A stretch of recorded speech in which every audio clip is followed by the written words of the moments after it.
जय श्री महाकाल। दोस्तों आज की वीडियो में हम बात करेंगे कि ऐसी कौन सी साधनाएं हैं जो आप बिना गुरु के भी कर सकते हो। तो दोस्तों सबसे पहले मैं अपना इंट्रो दे देता हूं। मेरा नाम है आकाश और आप लोग देख रहे हैं स्पिरिचुअल रुद्र आकाश। हमारे चैनल पे अध्यात्म से जुड़ी बातें होती है, साधनाएं से जुड़ी बातें होती हैं। तो अगर आप भी साधना में हो, अध्यात्म में हो, तो हमारे चैनल को जरूर सब्सक्राइब करें। दोस्तों सबसे ज़्यादा जो डिमांडिंग क्वेश्चन होता है वो होता है गुरु को लेके साधना में, उपासना में। ठीक है कि हमें गुरु नहीं मिल रहे हैं, या बहुत ज़्यादा जो बंदे हैं जो गुरु को लेके बहुत ज़्यादा परेशान है कि हमारे जीवन में साधना तो करना चाह रहे हैं लेकिन उनको गुरु नहीं मिल रहे हैं। तो दोस्तों मैं आपको बता दूं, कुछ साधनाएं ऐसी भी है जिनमें आपको किसी भी गुरु की ज़रूरत नहीं पड़ती। ठीक है, आप बिना गुरु के भी उन साधना को कर सकते हो। तो सबसे पहले मैं आपको बता दूँ, सबसे पहले होती है अपने इष्ट देवता की साधना।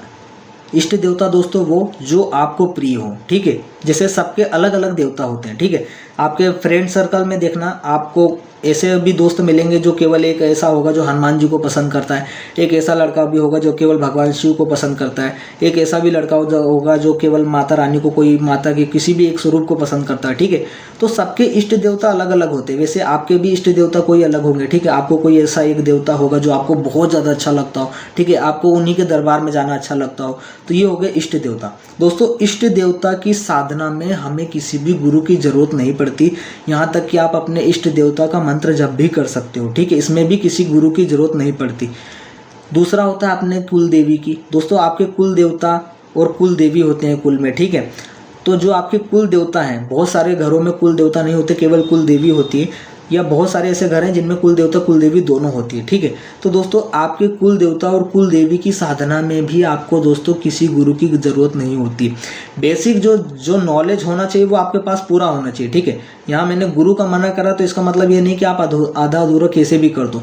यहाँ पे आपको पूर्ण रूप से आपको नॉलेज होना चाहिए। ठीक है, आप मान लो साधना उठा लेते हो और आपको आधा अधूरे तरीके से कुछ करते हो, ठीक है, उसका डिसएडवांटेज कुछ नहीं होने वाला, क्योंकि दोस्तों कुल के देवता देवी आप पे कभी भी रुष्ट नहीं होने वाले। अगर आप 1000 गलती कर दोगे ना तब भी साधना में वो आपको एक भी मतलब कुछ भी नहीं करने वाले। ठीक है, क्योंकि आपके पूर्वजों ने उनको पूज रखा है, वो कुल और कुल के देवी देवता है। ठीक है, आप गलती भी कर दोगे तो कुछ नहीं करने वाले। ठीक है, बहुत ज़्यादा दयालु होते हैं। ठीक है, और आपके सेम इष्ट देवता भी ऐसा ही उनका स्वभाव रहता है। आप अपने इष्ट देवता की साधना में भी अगर त्रुटि हो जाती है तो कोई भूल चूक में कोई वो तुरंत माफ कर देते, कुछ नहीं होता। ठीक है, इसलिए बोलते हैं कि बिना गुरु के ये 3 साधनाएं कर सकता है, लेकिन इसमें नॉलेज जरूर होना चाहिए दोस्तों।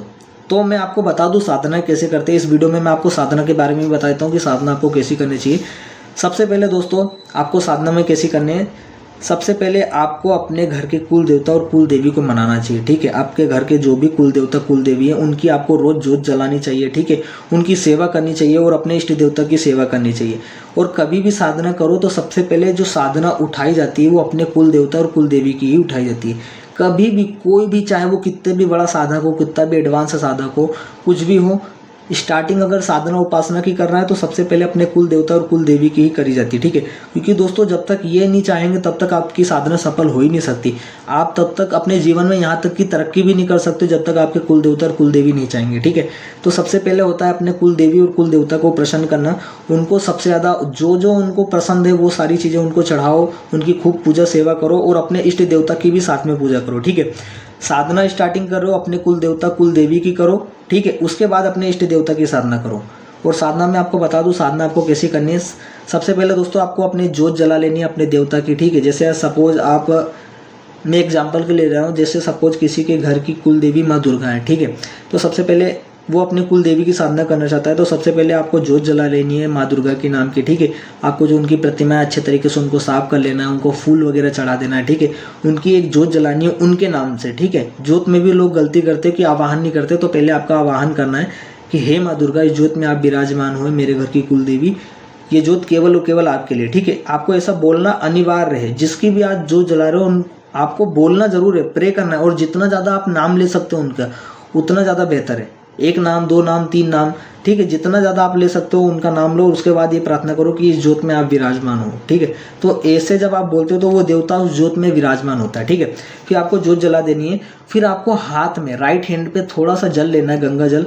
गंगा जल नहीं है तो नॉर्मल जल भी ले सकते हो।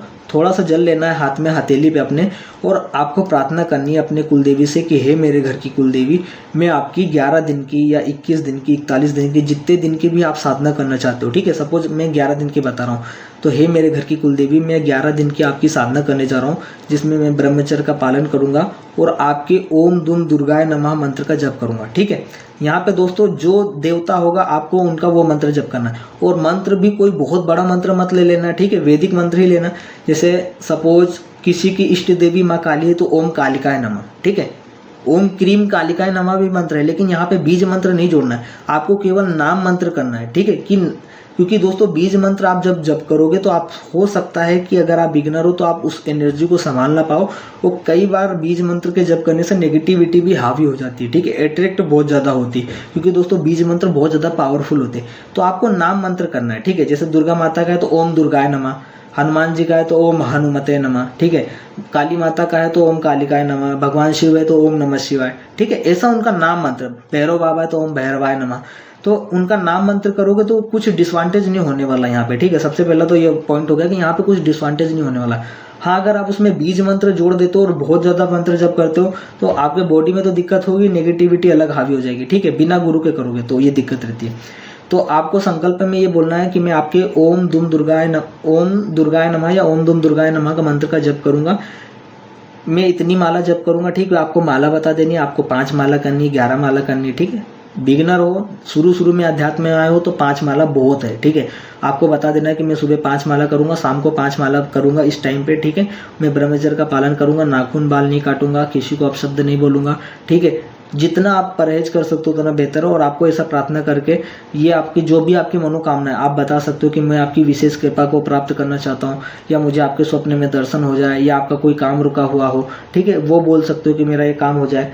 तो ऐसा जब आप बोलोगे और ऐसा जब आप जमीन पे जल छोड़ोगे तो वो आपकी साधना चालू हो जाएगी। ठीक है, फिर आपको दोस्तों ये चीज़ आपको साधना में जो जो नियम लिया आपको उसका पालन करना है, आपको मंत्र जप करना है।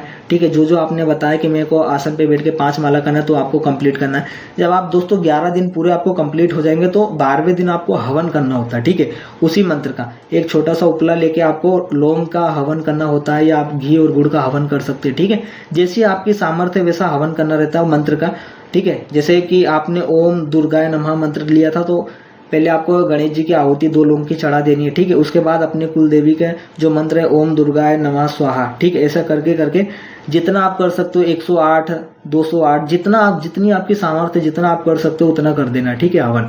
तो ये आपका जो है साधना कंप्लीट हो जाती है। और ये जो बीच में जो साधना के जो दिन होते हैं, सपोज 11 दिन की साधना लिए तो जब आप 1-2 दिन मंत्र जप करोगे तो तीसरे चौथे दिन में ही आपको माता रानी के दर्शन हो जाएंगे स्वप्न में। ठीक है, आपको खुद ही फील होगा कि कोई आपके साथ चल रहा है, या आपको स्वप्न में दर्शन चालू हो जाएंगे।